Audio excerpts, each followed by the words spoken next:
Bonjour à tous, c'est Victor et aujourd'hui on va s'attaquer à un gros morceau puisqu'on va parler des iPhone 12 mini et iPhone 12 Pro.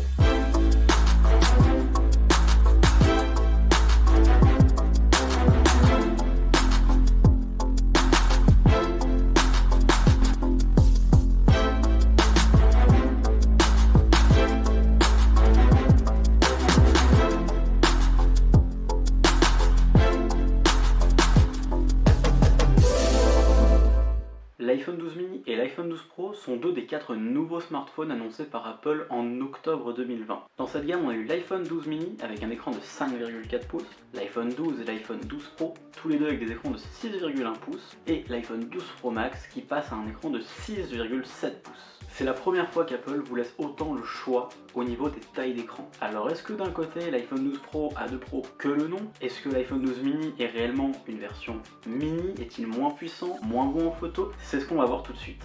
Déjà pour faire simple, les deux iPhones partagent beaucoup de choses. On a le même écran AMOLED Super Retina XDR, compatible HDR, compatible Dolby Vision. On a le même processeur, le A14 Bionic. Petite différence entre les deux, on a 4 Go de RAM sur le 12 mini contre 6 sur le 12 Pro. Les deux téléphones sont compatibles avec la nouvelle technologie MagSafe, donc la recharge sans fil aimantée par Apple. Sur la partie photo, c'est à peu près la même chose. Le capteur principal sont les mêmes. C'est un objectif à ouverture 1.6.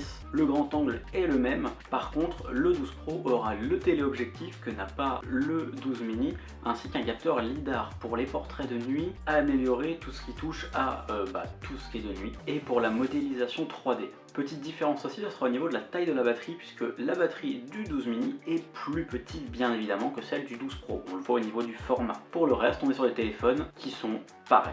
Petite différence également au niveau du design, puisque celui-là a des contours en aluminium et un dos en verre brillant, alors que celui-là a des contours en acier inoxydable et un dos en verre dépoli, ce qui fait vraiment un effet magnifique. Les deux téléphones sont toujours compatibles avec Face ID, ils l'ont toujours, ça fonctionne toujours au top. Les deux téléphones sont compatibles avec la recharge rapide Made in Apple, donc c'est du 20 watts maximum en filaire, et on a 15 watts en sans fil pour l'iPhone 12 Pro et 12,5 watts pour le 12 mini. Les deux téléphones embarquent des haut-parleurs stéréo de qualité. C'est des très bons haut-parleurs. Alors où sont les différences notables? Ce sera surtout sur la partie photo-vidéo. Les deux téléphones sont capables de filmer en 4K à 60 fps, mais le 12 Pro est capable lui de filmer en 4K 60 fps Dolby Vision, en HDR 10 bits. Alors que le 12 mini peut le faire mais uniquement en 30 images par seconde. Et voici donc deux scènes filmées avec l'iPhone 12 mini et l'iPhone 12 Pro. Deux scènes qui sont filmées en 4K à 60 images secondes. A savoir que sur le 12 Pro, le 4K 60 profite du Dolby Vision qui n'est pas disponible en 4K 60 sur le 12 mini. Par contre, le Smart HDR reste disponible, donc au niveau de l'exposition, on reste quelque chose de très bien. Pareil, niveau stabilisation, on a de la double stabilisation sur les deux, optique plus numérique, ça fait vraiment le taf. On voit que niveau contraste, c'est super joli.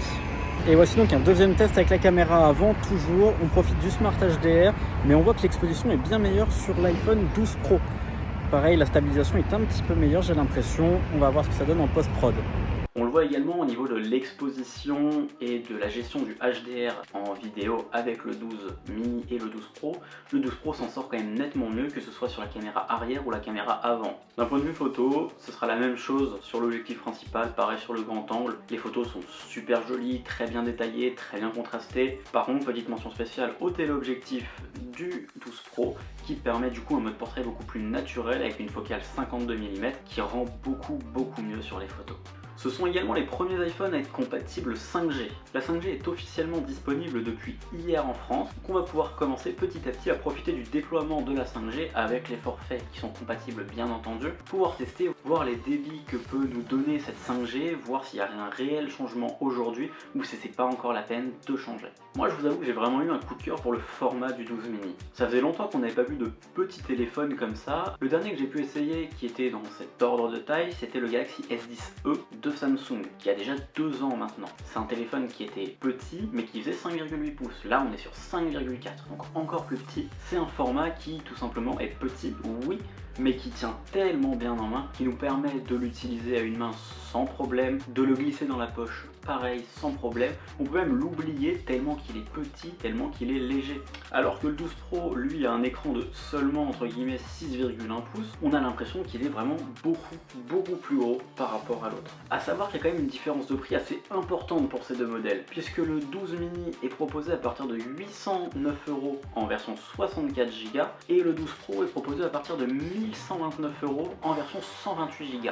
Donc on a plus de 300 € d'écart entre les deux. Donc est-ce que ces 300 € d'écart sont réellement justifiés? Tout dépend de ce que vous allez faire en fait avec votre téléphone. Si vous avez un usage assez classique, mais en même temps qui est quand même assez poussé, si vous voulez jouer, si vous voulez faire pas mal de photos, des belles vidéos, avoir accès à un capteur grand angle, une belle stabilisation, une recharge qui est quand même assez rapide puisque la batterie est plus petite, le 12 mini vous fera largement l'affaire et je suis prêt à parier que vous allez adorer le format. Pour le reste, je pense que vous allez vous tourner vers le 12 Pro si vraiment vous voulez le meilleur de ce qu'on peut faire actuellement en termes de photos, en termes de vidéos. Là-dessus, vous serez vraiment au top du top. La batterie est meilleure, mais pas franchement meilleure. J'ai pas noté de grosses différences là-dessus. Le 12 mini s'en sort plus que bien. Le 12 Pro s'en sort tout aussi bien, voire même un petit peu mieux. Vous aurez un écran qui est légèrement meilleur, puisque celui-là est plus lumineux, mais de pas beaucoup. Et c'est tout en fait.